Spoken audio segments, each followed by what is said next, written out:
بسم الله الرحمن الرحيم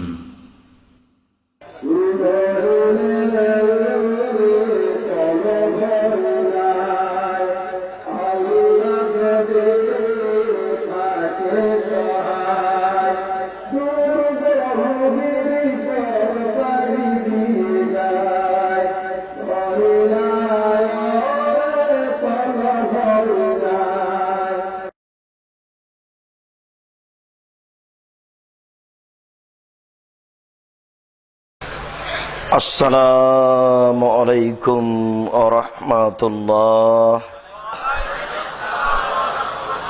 إن الحمد لله نحمده ونستعينه من يهده الله فلا مضل له ومن يضلل فلا هادي له وأشهد أن لا إله إلا الله وحده لا شريك له وأشهد أن محمدا عبده ورسوله.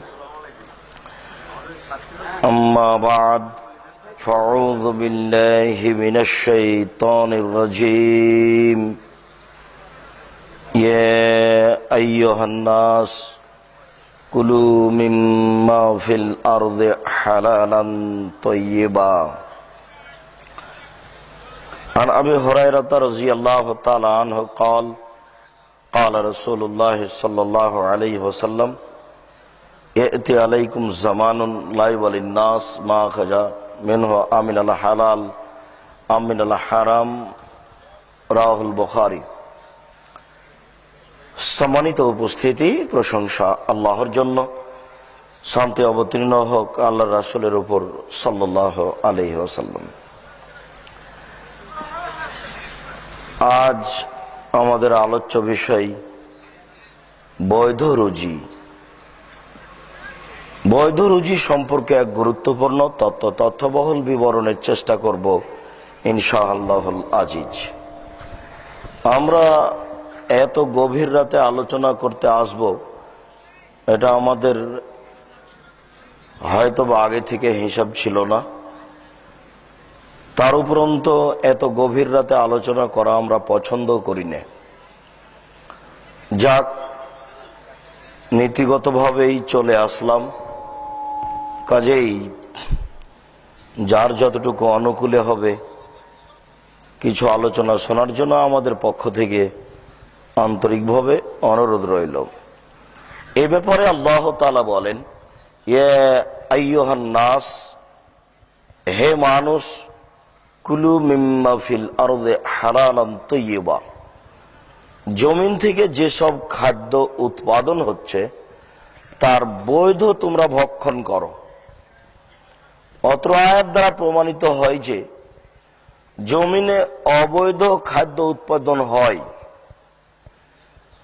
আর আল্লাহ তাআলার পক্ষ থেকে পৃথিবীতে বৈধ এবং অবৈধ উপার্জন আছে। এ ব্যাপারে আল্লাহ তাআলা সাধারণ মুমিনকে সতর্কবাণী করে পেশ করে বলেন যে, ইয়া আইয়ুহাল্লাযীনা আমানু, হে বিশ্বাসীগণ, কুলু মিন তাইয়্যিবাতি মা রাযাকনাকুম, আমি তোমাদের জন্য যে বৈধ রুজির ব্যবস্থা করেছি তা হতে তোমরা ভক্ষণ করো। অত্র আয়াতে আল্লাহ তাআলা ঈমানদার বিশ্বাসীগণকে বৈধ রুজি হতে জীবিকা নির্বাহের জন্য আদেশ করেছেন। আল্লাহ তাআলা অন্যত্র বলেন, ইয়া আইয়ুহার রাসূল, হে নবী রাসূলগণ, কুলু মিনাত তাইয়্যিবাত, তোমরা বৈধ রুজি খাও, ওয়া আমালু সলেহা, আর সৎ আমল করো। রুজির সাথে সৎ আমলের কথাটি অত্র আয়াতে নবীগণকে সতর্ক করা হয়েছে। অত্র আয়াতে এ কথা বোঝা যায় যে আল্লাহ তাআলা বৈধ রুজির ব্যাপারে নবীগণকেও সতর্ক করেছেন। পৃথিবীর সকল নবী রাসূলকে আল্লাহ তাআলা আদেশ করেছেন এই বলে যে তোমরা বৈধ রুজি ভক্ষণ করো। এ কথা চূড়ান্ত যে পৃথিবীতে বৈধ রুজিও রয়েছে, অবৈধ রুজিও রয়েছে। আল্লাহ তাআলা একবার আমভাবে মানুষকে বৈধ রুজি খাওয়ার জন্য বলেছেন, আল্লাহ তাআলা এক আয়াতে আমভাবে সাধারণ মুমিনগণকে বৈধ রুজি খাওয়ার জন্য বলেছেন। এক আয়াতে আল্লাহ তাআলা নবী রাসূলগণকে বৈধ রুজি খাওয়ার জন্য বলেছেন। আবু হুরায়রা রাদিয়াল্লাহু তাআলা আনহু বলেন, রাসূল সাল্লাল্লাহু আলাইহি ওয়াসাল্লাম বলেছেন, ইন্নাল্লাহ তাইয়্যিব, আল্লাহ হচ্ছেন পবিত্র, লা ইয়াকবালু ইল্লা তাইয়্যিবা, আল্লাহ পবিত্র ছাড়া কবুল করেন না। রূপালী ব্যাংকে, সোনালী ব্যাংকে, যে কোনো ব্যাংকে চাকরি করে সেই টাকা দান করে মানুষ নেকি পাবে, এ কথা আমাদের নবী মুহাম্মদ সাল্লাল্লাহু আলাইহি ওয়াসাল্লাম নাকচ করেছেন। অবৈধ পয়সা উপার্জন করে মানুষ আল্লাহর পথে দান করবে আর সেটা আল্লাহ কবুল করবেন, এ কথা আল্লাহর নবী নাকচ করেছেন। অবৈধ রুজি উপার্জন করে আল্লাহকে সন্তুষ্ট করবে, এই হিসাব বাতিল।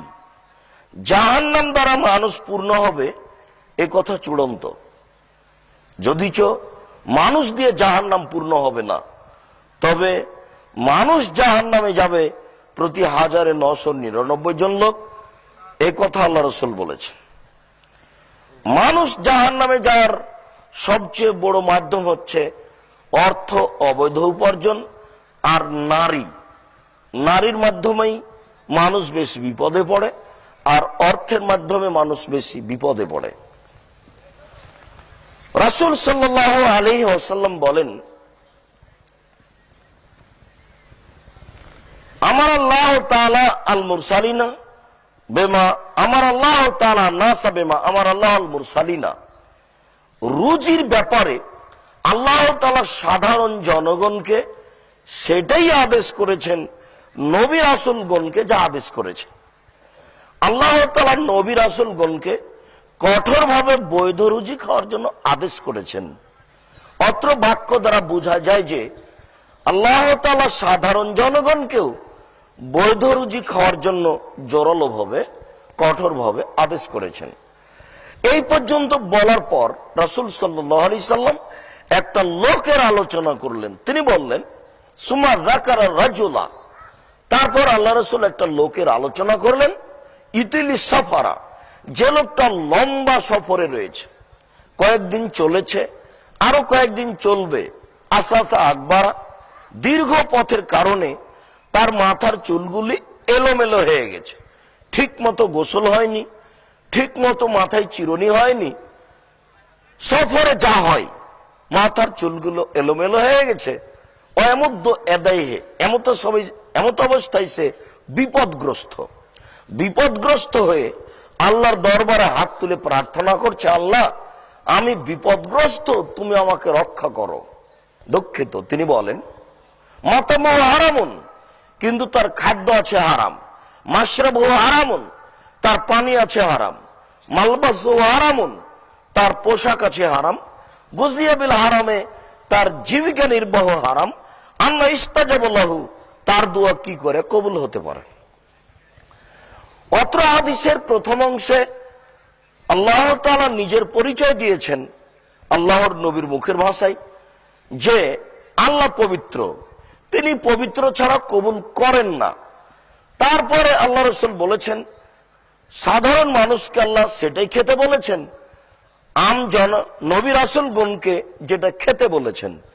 এরপরে রাসূল সাল্লাল্লাহু আলাইহি সাল্লাম সমস্ত মানুষকে লক্ষ্য করে কিয়ামত পর্যন্ত এক কঠোর বাণী পেশ করলেন যে মানুষের রুজি যদি অবৈধ হয় তাহলে মানুষের ইবাদত কবুল হবে না।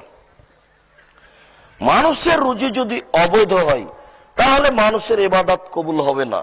তার রুজি তার ভাত হতে পারে, তার রুজি তার পানি হতে পারে, তার রুজি তার পোশাক হতে পারে। যার অবৈধ উপার্জন রয়েছে তার ইবাদত কবুল হবে না। ইবাদত কবুল হবে না মানে ফলাফল জাহান্নাম। জাবের রাদিয়াল্লাহু তাআলা আনহু বলেন, রাসূল সাল্লাল্লাহু আলাইহি ওয়াসাল্লাম বলেছেন, কুল্লু লাহমিন নাবাতা মিনাস সুহতে কানাতিন নারু আওলা বিহি। কুল্লু লাহমিন নাবাতা মিনাস সুহতে, প্রত্যেক যেই লায়াদখুলুল জান্নাতা লাহমুন নাবাতা মিনাস সুহতে, ওই শরীর জান্নাতে যাবে না যেটা অবৈধ উপার্জনে বড় হয়। অবৈধ শরীর জান্নাতে যাবে না। অকুল্লু লাহমিন নাবাতা মিনাস সুহতে কানাত নারা বিহি, প্রত্যেক যে শরীর অবৈধ উপার্জনে বড় হয় তার জন্য জাহান্নাম যথেষ্ট। প্রত্যেক শরীর যেটা অবৈধ উপার্জনে বড় হয় সেই শরীরের জন্য জাহান্নাম যথেষ্ট। বাক্যটি ব্যাপক।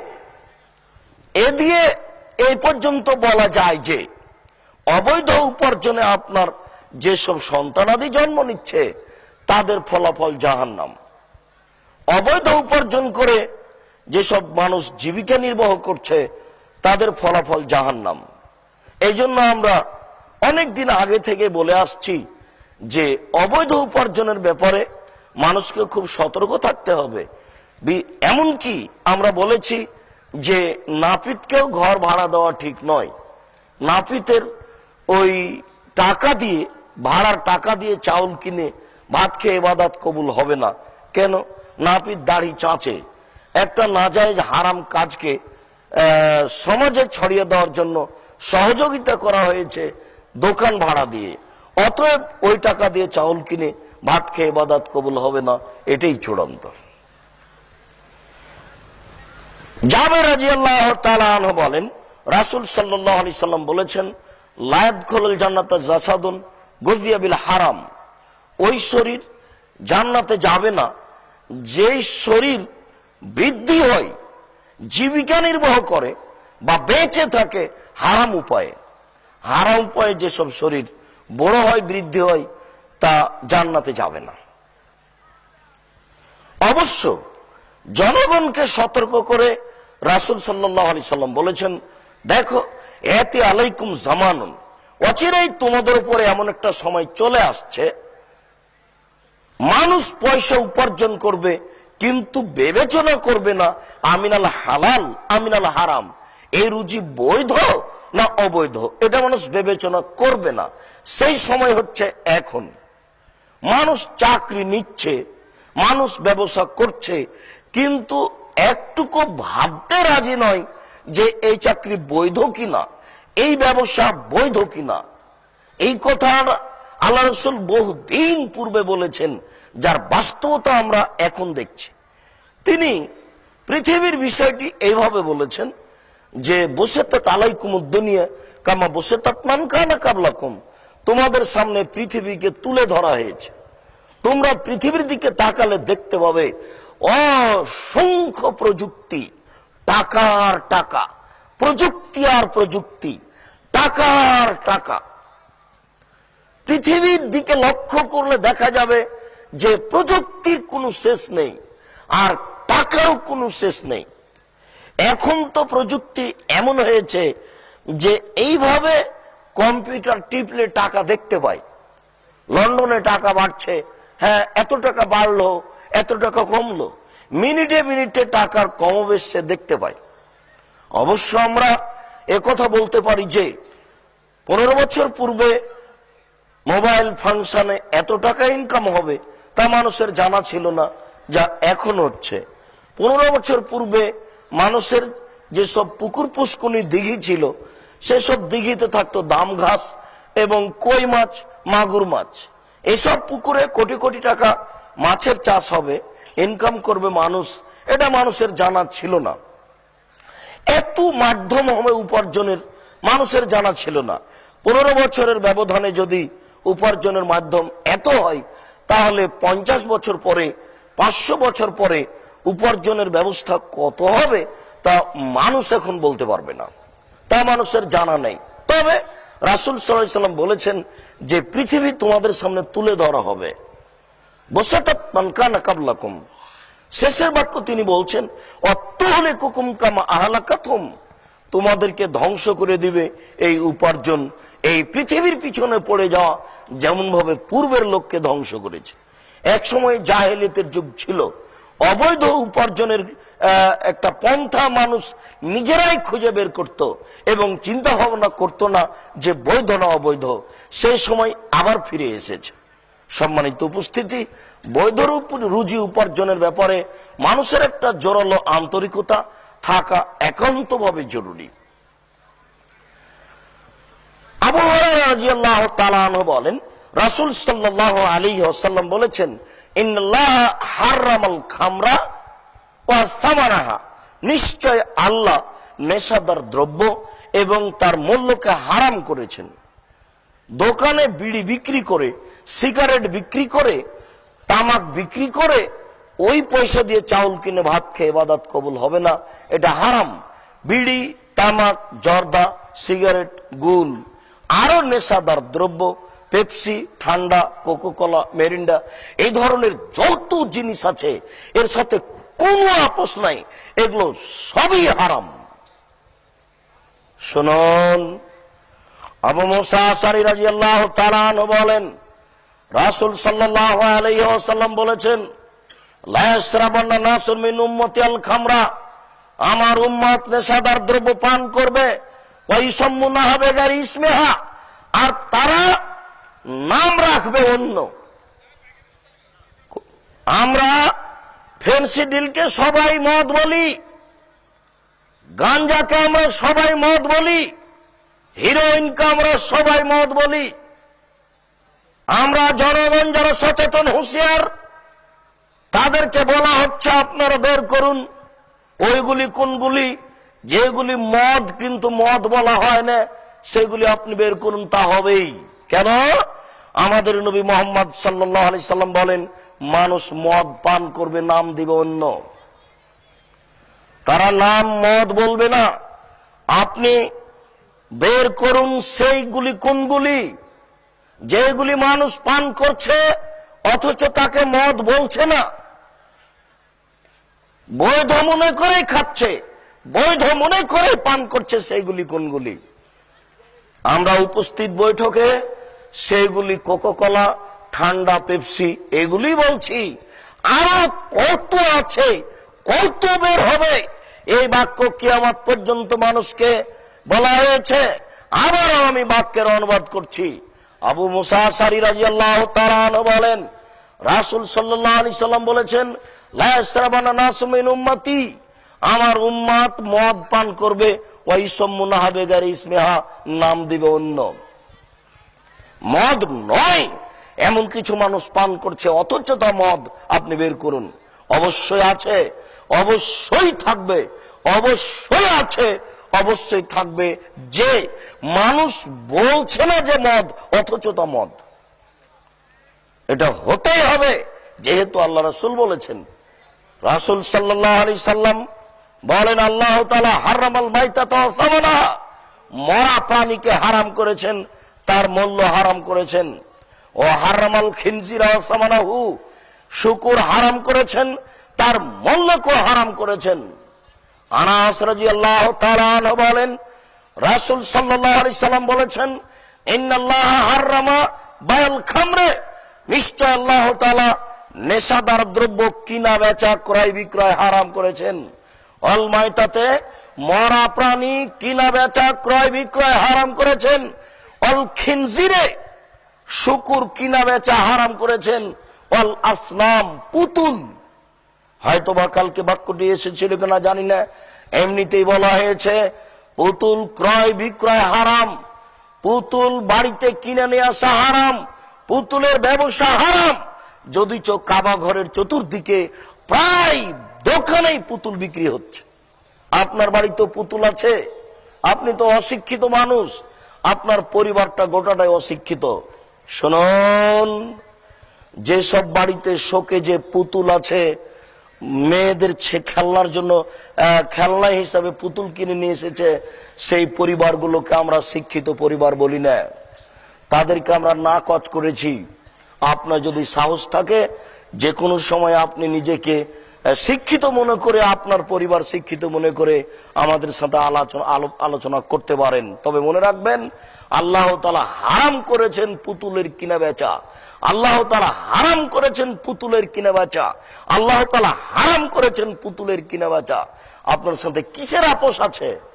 আপনি কি বলতে চাচ্ছেন? দেশবাসী কি বলতে চাই? জোর করে আহলে হাদিস হওয়া যায় না।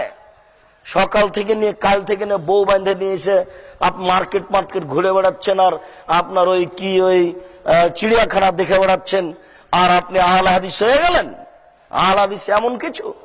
জি না, ওই হিসাব বাতিল। নিজেকে সংশোধন করুন, পরিবার সংশোধন করুন। এইভাবে জীবিকা নির্বাহ ঠিক নয়। 10 জন মানুষ হক কথা শুনবে, মানবে, এটাই হিসাব। লক্ষ লক্ষ মানুষ উপস্থিত হবে, অন্যায় করে বেড়াবে, ধান্দাবাজি করে বেড়াবে, আর জান্নাত কিনবে, এই হিসাব ঠিক নয়।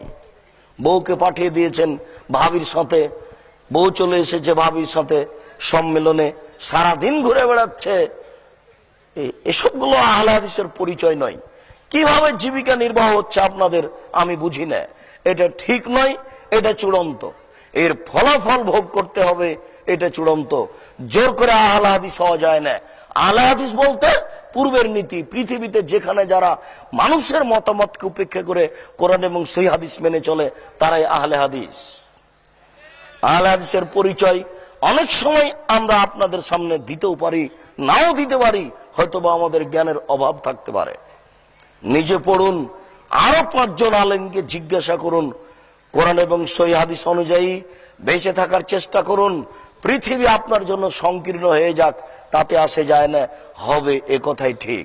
পুতুল কিনা বেচা হারাম।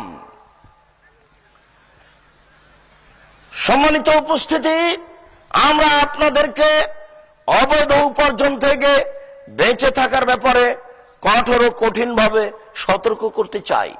নওবান ইবনে বাশির রাদিয়াল্লাহু তাআলা আনহু বলেন, রাসূল সাল্লাল্লাহু আলাইহি ওয়াসাল্লাম বলেছেন, আল হালালু বাইয়িন, হালাল হচ্ছে স্পষ্ট, অল হারামু বাইয়িন, হারাম হচ্ছে স্পষ্ট। হালাল স্পষ্ট কিভাবে?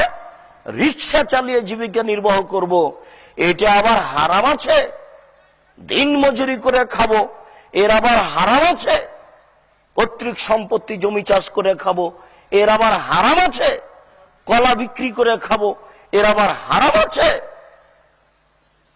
তাই আল্লাহ রাসূল বলেন, আল হালালু বাইয়িন, হালাল হচ্ছে স্পষ্ট, অল হারামু বাইয়িন, হারাম হচ্ছে স্পষ্ট। সুদ হারাম, এ কথা কে না জানে না?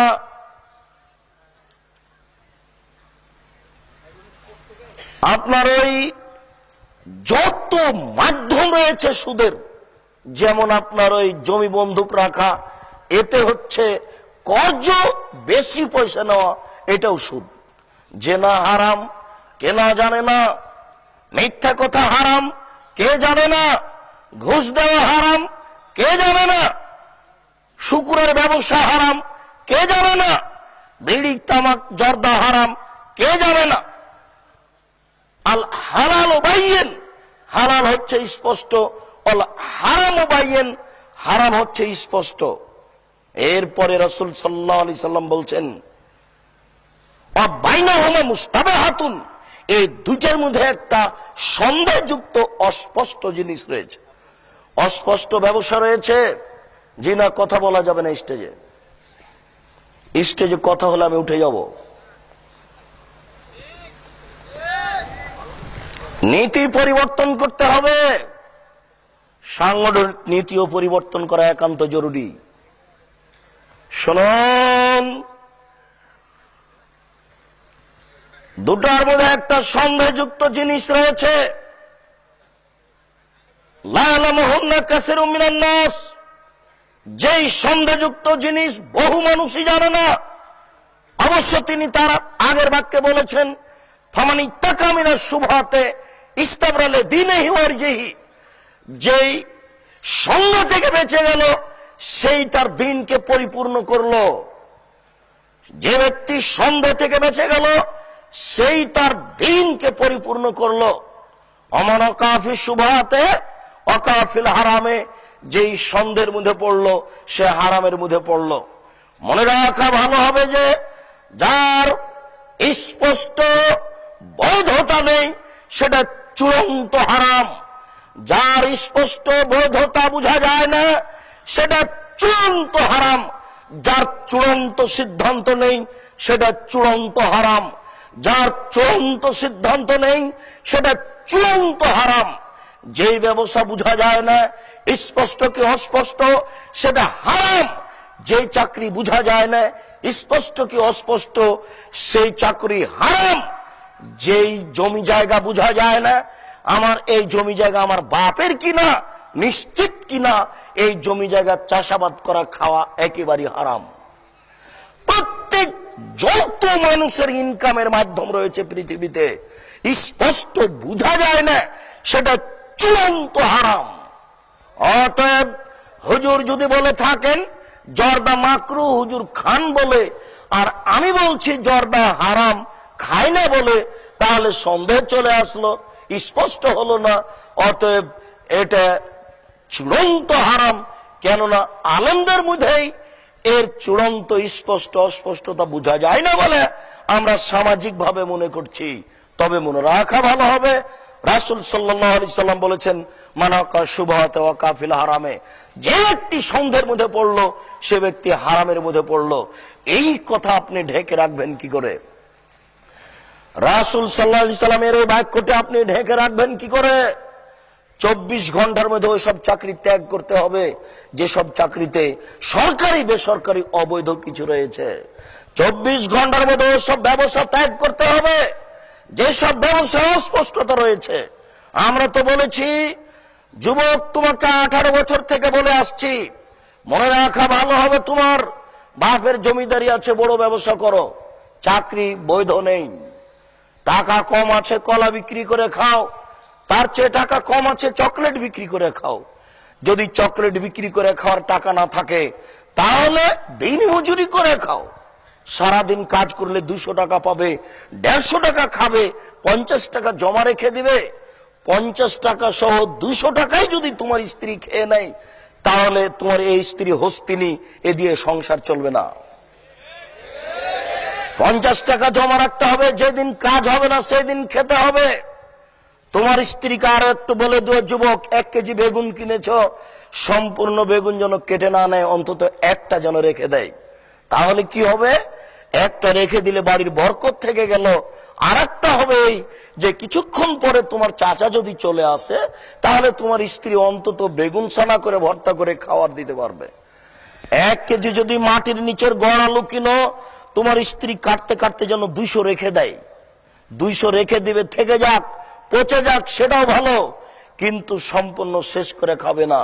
তোমার স্ত্রী যদি কাটতে কাটতে সম্পূর্ণ কেটে নেয় তাহলে এই হস্তিনী বউ, এ দিয়ে সংসার চলবে না। বাড়ির সম্পূর্ণ জিনিস শেষ করতে হয় না, কিছু থাকতে আনতে হয়, আর কিছু রেখে কাটতে হয়, কিছু রেখে রান্না করতে হয়, কিছু রেখে খেতে হয়। অতএব 200 টাকা উপার্জন করেছ, 150 টাকা খাও, 50 টাকা জমা রাখো। 200 টাকা উপার্জন করেছ, 190 টাকা খরচ করো, 10 টাকা রেখে দাও। তোমার স্ত্রীর মধ্যে ক্ষতি আছে, এ কথাই চূড়ান্ত। রাসূল সাল্লাল্লাহু আলাইহি সাল্লাম বলেছেন আসম ফি সালাসা, ধ্বংস 3টে জিনিসে রয়েছে, ধ্বংস 3টে জিনিসে রয়েছে, ধ্বংস 3টে জিনিসে রয়েছে। তার 1 নম্বরই হচ্ছে ফিলমারা, স্ত্রীর মধ্যে ধ্বংস রয়েছে। তার ঢঙ্গের নাই শেষ, আজ এ আনতে হবে, কাল সে আনতে হবে, কোন একটা জিনিস হেফাজত করে রাখতে জানে না, কোনটা কোথায় পড়ে থাকলো, কোথায় পচে গেল, কোথায় নষ্ট হলো, তার কোনো হিসাব নেই। এই হচ্ছে ধ্বংস। এই স্ত্রী দিয়ে সংসার সুন্দর চলবে না, এটাই চূড়ান্ত। যদিও বিদ্বানগণ বলছেন বাচ্চা না দেওয়া ধ্বংস। হ্যাঁ, বাচ্চা না দিতে পারলে জীবনে ধ্বংস আছে, সে কথা ঠিক, কিন্তু পারিবারিক ভাবে, সাংসারিক ভাবে দৈনন্দিন যেসব কাজ আছে ওই সব কাজ যদি ও না বুঝে সুষ্ঠুভাবে তাহলে পরিবারে ধ্বংস আসবে, এই কথাই ঠিক। বলছিলাম সম্মানিত উপস্থিতি, যুবক তুমি মনে রেখো, তুমি দিন মজুরি করে খেতে পারছো না, তুমি ভিক্ষা করে খাও। তোমার ভিক্ষা করে খাওয়া অনেক অনেক অনেক গুণে ভালো যৌতুক নেওয়ার চেয়ে। মনে রেখো, তোমার ভিক্ষা করে খাওয়া ভালো ঠ্যাঙ্গা মারা, আশা, ব্র্যাক এই ধরনের এনজিওতে চাকরি করার চেয়ে। মনে রেখো, তোমার ভিক্ষা করে খাওয়া অনেক অনেক অনেক গুণে ভালো এইসব ব্যাংকিং ব্যবস্থাপনা আর যত হারাম ব্যবস্থাপনা রয়েছে উপার্জনের, এই সব জায়গায় উপার্জন করতে যাওয়ার চেয়ে ভিক্ষা করে খাওয়া অনেক গুণে ভালো। ভিক্ষা করা একটা অবৈধ বৈধ অপছন্দ কাজ, ভিক্ষা করা একটা বৈধ অপছন্দ কাজ, ভিক্ষা করা একটা বৈধ অপছন্দ কাজ। আর যৌতুক নেওয়া হারাম কাজ। যৌতুকের টাকা দিয়ে চাউল কিনে ভাত খেয়ে ইবাদত কবুল হবে না। রাসূল সাল্লাল্লাহু আলাইহি ওয়াসাল্লাম সন্ধ্যা থেকে বাঁচতে বলছেন কারাই, একটা রাখালের মতো। কোন রাখাল? ইয়ারা হাওলাল হেমা, যে রাখালটি আইলে গরু চড়াচ্ছে। আইলে এখন বুঝেন কিনা আপনারা? যে লোকটা আইলে গরু চড়াচ্ছে ইউশেক, সম্ভাবনা রয়েছে। দেখেন তিনি কিভাবে আরবি কথা বলছেন। তিনি তো জমি চাষ করেননি, এরপরে বলছেন ইউশেক, সম্ভাবনা রয়েছে আয়ের তাফিহে, গরুতে ধানে মুখ দিতে পারে, শস্যে মুখ খেতে মুখ দিতে পারে। গরুকে আপনি আইলে চড়াচ্ছেন, আইলে চড়তে চড়তে কোন সময় খেতে শস্যে মুখ দিয়ে দিতে পারে। অতএব রাখাল যেমন আইলে গরু চড়া থেকে বিরত থাকে, সন্দেহ আছে মুখ দিতে পারে, তুমি ওইভাবে বিরত থাকার চেষ্টা করো, রাখালের মতো তুমি বেঁচে থাকার চেষ্টা করো সন্দেহ থেকে। আলা, মনে রেখো, অন্য লেকুল্লে মালিকিন হেমা, প্রত্যেক বাদশার একটা সীমা রেখা রয়েছে। আলা অন্য হেমাল্লাহ হেমাহারে মহু, মনে রেখো আল্লাহর সীমা রেখা হচ্ছে হালাল আর হারাম। এসব কঠোর সতর্কবাণী জাতিকে কি দিয়ে বুঝায়? শুধুমাত্র তো চলছে আপনার এই কেচ্ছা কাহিনীর বক্তব্য, আর আপনার কে কি করছে তার বক্তব্য। জাতি কি দিয়ে বুঝবে? কাল থেকে তো এসে যা শুনলেন, আর কত কি সাথে নিয়ে গেলেন। আর এরকমই সামাজিক অবস্থা 1450 বছর থেকে এসব হাদিস গ্রন্থে পড়ে রয়েছে। মানুষ ভাবতে চায় না, চিন্তা ভাবনাও করে না।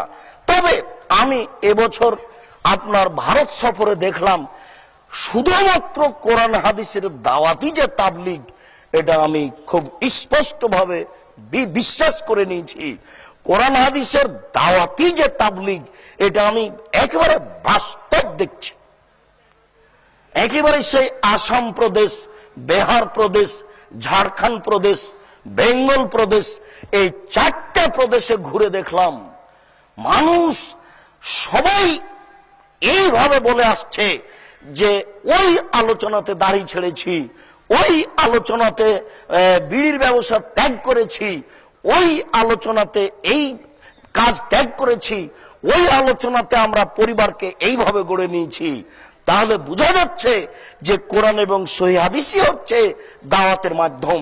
আর এটাই আল্লাহ বলেছেন যে ইয়া আইয়ুহার রাসূল বাল্লিগ মা উনজিলা ইলাইক, তোমার কাছে যেটা দেওয়া হয়েছে, অবতীর্ণ করা হয়েছে, সেটা মানুষের কাছে পৌঁছিয়ে দাও।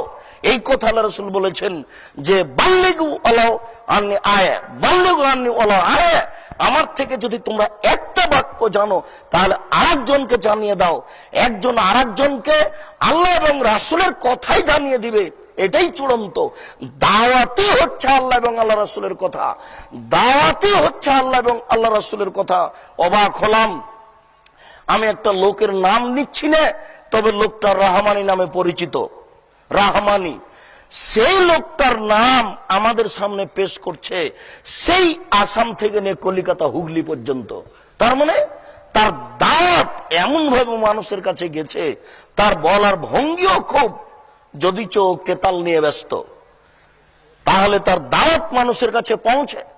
বহু মানুষকে দেখলাম যে দেলোয়ার হোসেন সাইদির কথা শুনছে আর বলছে, আর দুই চোখের পানি ঝরঝর করে ঝরছে। কত মানুষ যে আমার সাথে সাক্ষাৎ করতে আসলো যে সাইদি সাহেবের খবর কি। তাহলে দাওয়াতি তারা অবগত, দাওয়াতি দিন প্রচারের মাধ্যম, শুধু দাওয়াতি দিতে হবে, এটাই কাজ। জনগণকে শুধু দাওয়াত দিতে হবে, এটাই কাজ। আর মানুষ যখন দাওয়াত দিবে, সে যেই হোক, যেখান থেকে হোক, যেভাবে হোক, সেটাই মানুষ গ্রহণ করে, এটা আমরা বুঝতে পারছি। নইলে এত বড় ভূখণ্ডে এমন ব্যক্তির কথা মানুষে বলে কেন?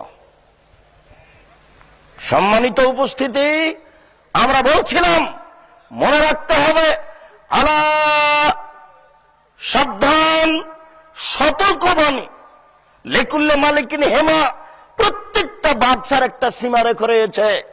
ভারত শেষ হলে বাংলাদেশ শুরু হয়, বাংলাদেশ শেষ হলে ভারত শুরু হয়, এর নাম সীমারেখা। আলা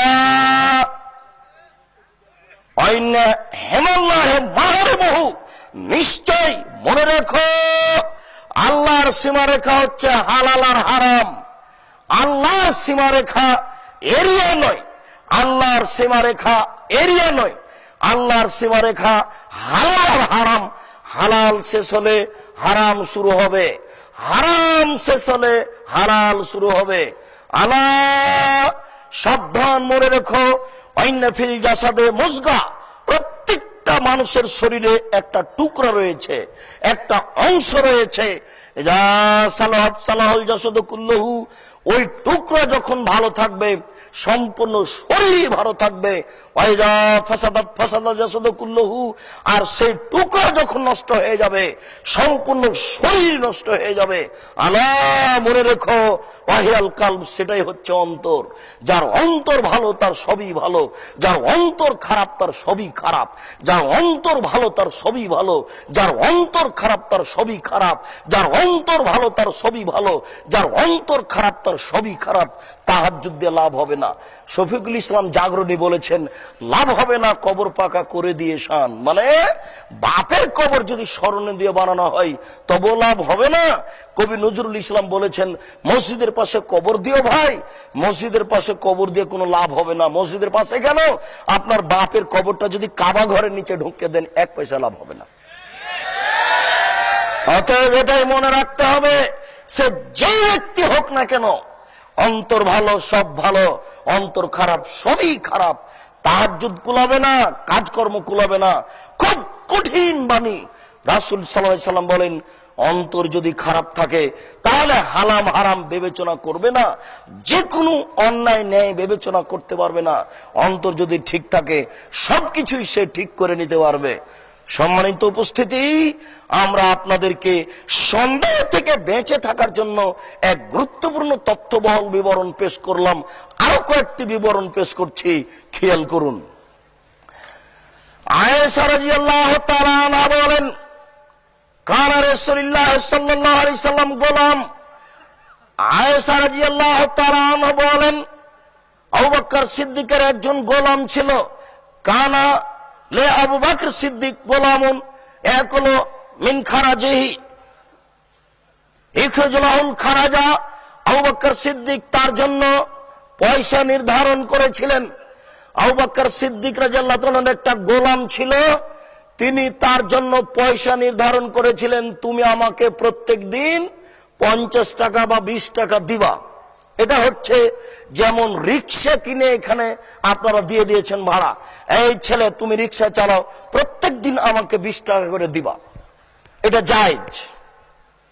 এই ছেলে তুমি আমার এই অটো রিক্সা চালাও, প্রত্যেক দিন তুমি আমাকে 100 টাকা দিবা।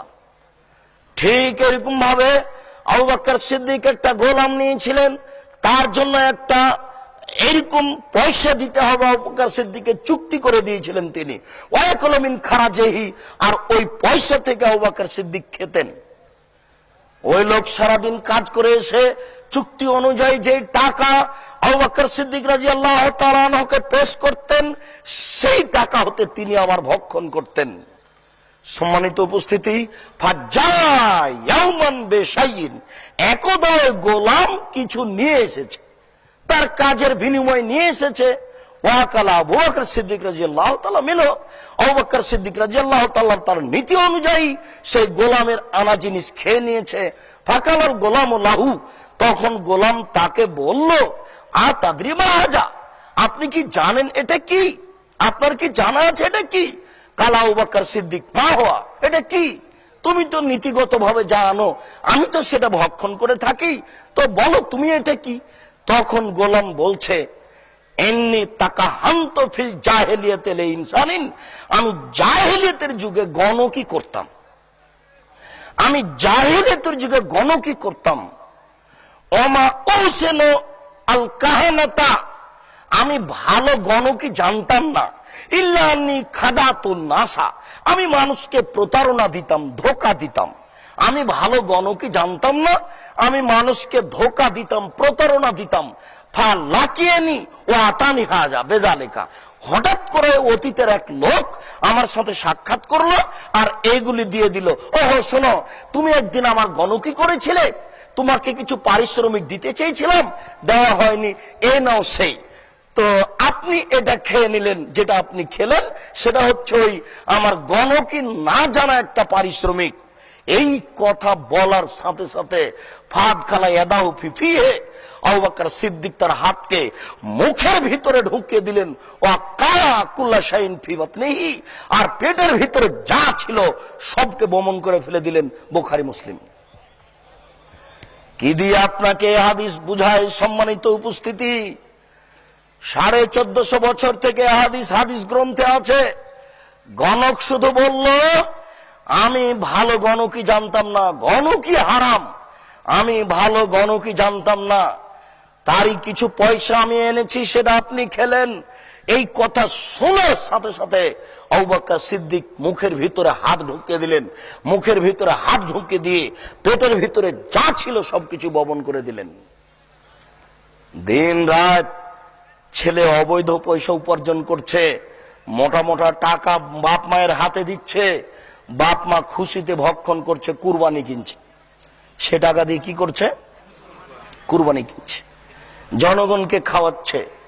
আবার বাপ মারা যাচ্ছে তখন ফয়তা করছে, টাকা পাঠিয়ে দিচ্ছে, চাচা চাচির হাতে দিয়ে দিচ্ছে, বলছে চাচা আমার আব্বার জন্য 2টা গরু কিনে মানুষকে খাওয়াই দেন। ধর্ম নিজের ব্যাপার। धर्म হচ্ছে राजशाही चांपाइनबाबगंज हवाई लड्डू, दोनों हाथ में लड्डू है, जो चाहे उसको खा ले, जो चाहे उसको छोड़ दे। धर्म निजेर ব্যাপার। যেই না অসম্ভব কথা ধর্ম নিজের ব্যাপার নয়, শুধুমাত্র একজন মানুষের কথা ধর্মে চলে, যার নাম মোহাম্মদ সাল্লাল্লাহু আলাইহি সাল্লাম। এখন যদি মুসা আলাইহিস সালাম জীবিত হন আর মানুষ যদি তাকে মানে, তাহলে মানুষ জান্নাত পাবে না। শুনুন, একজন নবী দুনিয়াতে ছিলেন, আসবেন, বলতে পারেন তার নাম কি? তিনি হচ্ছেন ঈসা আলাইহিস সালাম। ঈসা আলাইহিস সালাম যেদিন দুনিয়াতে আসবেন সেদিন স্বেচ্ছায় 1 গ্লাস পানি পান করতে পারবেন না, তাকে আমাদের নবীর ইচ্ছায় পানি পান করতে হবে। ঈসা আলাইহিস সালাম ওইভাবেই পানি পান করবেন যেভাবে আমাদের নবী মুহাম্মদ সাল্লাল্লাহু আলাইহি সাল্লাম পানি পান করেছেন। ঈসা আলাইহিস সালাম নিজ ইচ্ছায় জুতা পায়ে দিতে পাবেন না। ঈসা আলাইহিস সালাম নিজ ইচ্ছায় জুতা পায়ে দিতে পাবেন না। বলেন তো ঈসা আলাইহিস সালাম কার ইচ্ছায় জুতা পায়ে দিবেন? মুহাম্মদ সাল্লাল্লাহু আলাইহি সাল্লামের ইচ্ছায়। সম্মানিত উপস্থিতি, আবু হুরায়রা রাদিয়াল্লাহু তাআলা আনহু বলেন, মাররা রাসূলুল্লাহ সাল্লাল্লাহু আলাইহি সাল্লাম, মাররা রাসূলুল্লাহ সাল্লাল্লাহু আলাইহি সাল্লাম বিতামারাতিন ফিত তারিকে। আল্লাহ রাসূল একটা খেজুরের পাশ দিয়ে যাচ্ছিলেন, রাস্তায় একটা খেজুর পড়ে আছে, সেই খেজুরের পাশ দিয়ে যাচ্ছিলেন। তিনি সেই খেজুরটাকে লক্ষ্য করে বলছেন, লাউলা আন্নী আখাফতান তাকুনা মিনাস সাদাকা। ও খেজুর, যদি আমার অন্তরে এই ভয় না থাকতো যে তুমি সাদকার খেজুর, ও খেজুর, তুমি যদি আমার অন্তরে যদি এই ভয় না থাকতো যে তুমি সাদকার খেজুর, তাহলে আমি তাকে খেয়ে নিতাম, আমি তোমাকে খেয়ে নিতাম, আমি তাকে খেয়ে নিতাম। যদি আমার অন্তরে এই ভয় না থাকতো এই খেজুর সাদকার খেজুর হতে পারে, তাহলে আমি সেটা খেয়ে নিতাম। আবু হুরায়রা রাদিয়াল্লাহু তাআলা আনহু বলেন, হাসান ওই যাকাতের খেজুরের পাশে বসেছিল, ওখান থেকে একটা খেজুর মুখে দিয়েছে, রাসূল সাল্লাল্লাহু আলাইহি সাল্লাম লাফ দিয়ে উঠে মুখের ভিতরে আঙ্গুল ঢুকিয়ে বলছেন, কিক কিক কিক, বমন করো, বমন করো, বমন করো, মুখ থেকে বের করো, বমন করো, মুখ থেকে বের করো। লেত্রা হাউ, সেজন্য ছুড়ে মারে, মুখ থেকে বের করে ফেলে দেয়। এরপরে তিনি বলছেন, আমার স্বার্থ তুমি জানো না, আমার স্বার্থ হাসান তুমি জানো না, আন্না লা না কোন সাদাকা, আমরা সাদকা খাই না, আমরা সাদকা খাই না। ইন্নামা হে আওসাকুন নাস, নিশ্চয় সাদকা হচ্ছে মানুষের ময়লা, নিশ্চয় সাদকা হচ্ছে মানুষের ময়লা, নিশ্চয় সাদকা হচ্ছে মানুষের ময়লা। লা তাহিল্লু লি মুহাম্মাদিন ওয়ালা লি আলে মুহাম্মাদিন, সাদকা মুহাম্মাদের জন্য হালাল নয়, তার পরিবারের জন্য হালাল নয়। অন্য এক বর্ণনাতে এসেছে তার বাড়ির কাজের জন্য হালাল নয়। সাদকা মোহাম্মদ খায় না, তার পরিবার খায় না, তার খায় না। হারাম জিনিসকে এইভাবে বেঁচে থাকার ব্যাপারে সতর্ক থাকতে হবে, হারাম জিনিসকে এইভাবে দূরে রাখতে হবে। সম্মানিত উপস্থিতি, হারাম থেকে বেঁচে থাকার চেষ্টা করুন। আর এই হাদিসগুলি সামনে রেখে যত সন্দেহযুক্ত ব্যবসা বাণিজ্য আছে, ক্রয় বিক্রয় আছে, চাকরি বিক্রয় আছে, সবকে ত্যাগ করুন। আল্লাহ আমাদের তৌফিক দান করুক, আল্লাহুম্মা আমিন। না, আমি শেষ করে দিয়েছি আলোচনা। জি, আচ্ছা, শুক্রিয়া, জাযাকুমুল্লাহ খায়ের। এই পর্যন্ত আলোচনা করে আমি আমার আলোচনা এখানে শেষ করছি। আল্লাহ, তুমি আমাদেরকে সঠিক পথে চলার তৌফিক দান করো, বৈধ রুজি খাওয়ার গ্রহণ করার তৌফিক দান করো, আল্লাহুম্মা আমিন। আল্লাহ, আমাদের যারা মারা গেছে তুমি তাদের কবরের শাস্তি মাফ করো, আমরা যারা অসুস্থ তুমি তাদের আরোগ্য দান করো, আমরা যারা বেঁচে আছি তুমি তাদেরকে তোমার রাসূলের পদ্ধতি অনুযায়ী চলার তৌফিক দান করো। এই দাবি, এই দোয়া তোমার দরবারে রেখে আজকের সংক্ষিপ্ত আলোচনা এখানে শেষ করলাম। সুবহানাকা আল্লাহুম্মা রাব্বানা ওয়া বিহামদিকা আশহাদু আল্লা ইলাহা ইল্লা আনতা আস্তাগফিরুকা ওয়া আতুবু ইলাইক। আসসালামু আলাইকুম ওয়া রাহমাতুল্লাহ।